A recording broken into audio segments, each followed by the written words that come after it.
అండి. నమస్తే. Welcome to our channel Subhashree kitchen. ఈరోజు మనం చింతపండు లేకుండా కాకరకాయ పచ్చడి చేసుకుంటున్నాం. చింతపండు చాలామందికి పడడం లేదు కదా!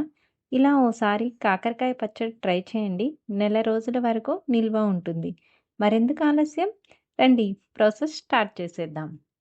ఫ్రెష్‌గా ఉండే కాకరకాయలు తీసుకొని శుభ్రంగా కడిగి తడి లేకుండా క్లాత్‌తో తుడిచి ఇలా రౌండ్‌గా కట్ చేసుకోవాలి. మీరు కావాలంటే గింజలతో కూడా తీసుకోవచ్చండి. ఇప్పుడు స్టవ్ వెలిగించి స్టవ్‌పై కడాయి పెట్టి ఒక స్పూన్ మెంతులు, అలాగే 1 ½ స్పూన్ ఆవాలు తీసుకొని ఇలా ఫ్రై చేసుకోవాలి. ఆవాలు కొద్దిగా చిటపటమనేంత వరకు, అలాగే మెంతులు లైట్‌గా కలర్ మారేంత వరకు ఫ్రై చేసుకోవాలి.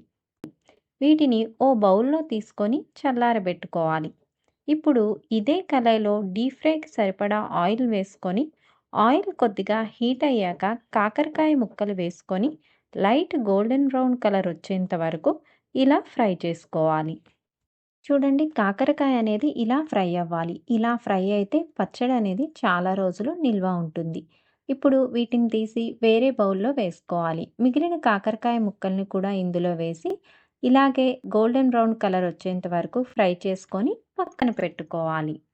ఇప్పుడు ఒక మిక్సీ జార్ తీసుకొని మనం ముందుగా చల్లారబెట్టుకున్న ఆవాలు, మెంతుల్ని వేసుకొని మెత్తని పేస్ట్‌లా చేసుకొని పక్కన పెట్టుకోవాలి. ఇప్పుడు స్టవ్ పైన ఒక బౌల్ పెట్టుకొని అందులో ఓ 2 టేబుల్ స్పూన్ల ఆయిల్ వేసుకొని ఓ 3 మీడియం సైజ్ టమాటోల్ని ముక్కలుగా కట్ చేసుకొని వేసుకోవాలి.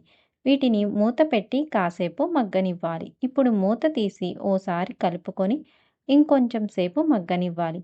చూడండి, టమాటోలు ఇలా దగ్గరగా అయ్యేంత వరకు ఫ్రై చేసుకోవాలి. ఇప్పుడు వీటిని స్టవ్ బంద్ చేసి చల్లారనివ్వాలి.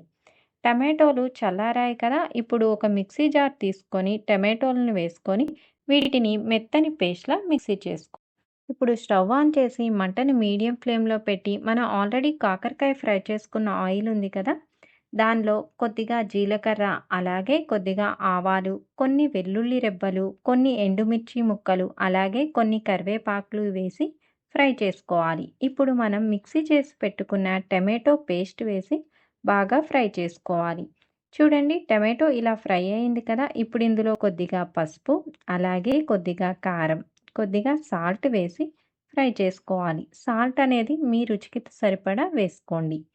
ఇప్పుడు మనం మిక్సీ చేసి పెట్టుకున్న మెంతులు, ఆవాలు పొడి కూడా వేసుకొని బాగా కలుపుకోవాలి.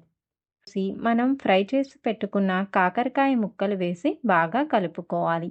ఇలా కలుపుకుంటే మన కాకరకాయ పచ్చడి రెడీ అండి. ఇప్పుడు దీన్ని సర్వింగ్ బౌల్లోకి తీసుకొని వేడివేడి అన్నంతో సర్వ్ చేసుకుంటే చాలా బాగుంటుంది.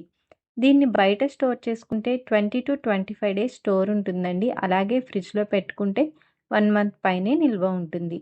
తడి తగలకుండా ఎయిర్ టైట్ జార్లో పెట్టుకుంటే చాలా రోజుల వరకు స్టోర్ ఉంటుంది. మరి మీరు కూడా ట్రై చేయండి. ఈ కాకరకాయ పచ్చడి మీకు ఎలా కుదిరిందో కామెంట్ చేయడం మర్చిపోకండి.